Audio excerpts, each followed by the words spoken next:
সফলতার কোনো শর্টকাট হয় না, হয় অনেক কাঠখড় পুড়িয়ে জীবন যুদ্ধের প্রতিটি অধ্যায়ে নিজেকে প্রমাণ করে করে একটু একটু করে আপনি সফল হবেন, একটু একটু করে আগাবেন। ইটস এ জার্নি, এটা কোনো ডেস্টিনেশন নয়। এবং সফল হওয়ার পথ পরিক্রমায় কোনো লিফট নেই, সিঁড়ি বেয়ে উপরে উঠতে হয়। কি বেয়ে? কিন্তু আমরা সফল হতে চাই কিভাবে? ডাইরেক্ট 100 তলা, এই তো আমি সফল, উপরে সবার উপরে আমি, এইভাবে চাই সফলতাটা। সবার উপরে উঠে যাব, গোল্ড মেডেল গলায় পরাই দিবে, আমরা সাকসেসফুল না। সফলতার রাস্তায় কোনো লিফট থাকে না। কি দিয়ে উঠতে হয়? সিঁড়ি বেয়ে ঘাম জড়িয়ে উঠতে হয়। দেখেন, শুধু আলোর মুখ দেখার জন্য মায়ের পেটে আমাদের কত সময় লাগছে বলেন তো?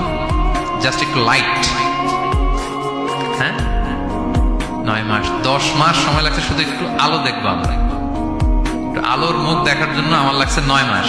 আর এখানে আমরা শর্টকাট খুঁজি, খালি কি খুঁজি? সফলতার কোনো শর্টকাট নেই। অল্প এফোর্টে যারা সফল হতে চায় এরা কোনোদিন সফল হয় না। ইউসুফ আলাইহিস সালামের জীবনীটা একটু খেয়াল করেন, একটু একটু করে তিনি সামনের দিকে গিয়েছেন এবং সবশেষে ইজিপ্টের ফিনান্স মিনিস্টার হয়েছেন। এজন্য ধৈর্য ধারণ করতে হবে, নিজের সর্বোচ্চটুকু উজাড় করে দিয়ে আপনার রোলটা আপনি প্লে করবেন, এরপর আল্লাহ তাআলার উপর ভরসা রাখবেন। কিন্তু অনেক চেষ্টার পরেও যদি কাঙ্ক্ষিত সফলতা না পান, হতাশ হওয়ার কিছু নাই। কারণ বিশ্বাসীর সফলতা শুধু দুনিয়াতে না, বিশ্বাসীদের সফলতা আখিরাত পর্যন্ত বিস্তৃত। ওইটা আসল সফলতা।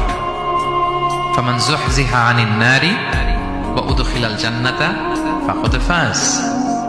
যে জাহান্নাম থেকে মুক্তি পেল, জান্নাতের নিশ্চয়তা পেল, সেই সফল। আমরা যেন সেই সফলতার জন্য অপেক্ষা করি, আমরা যেন দুনিয়া আখিরাত উভয় জাহানে সফল হতে পারি। আল্লাহ তাআলা আমাদের সবাইকে কথাগুলো বোঝার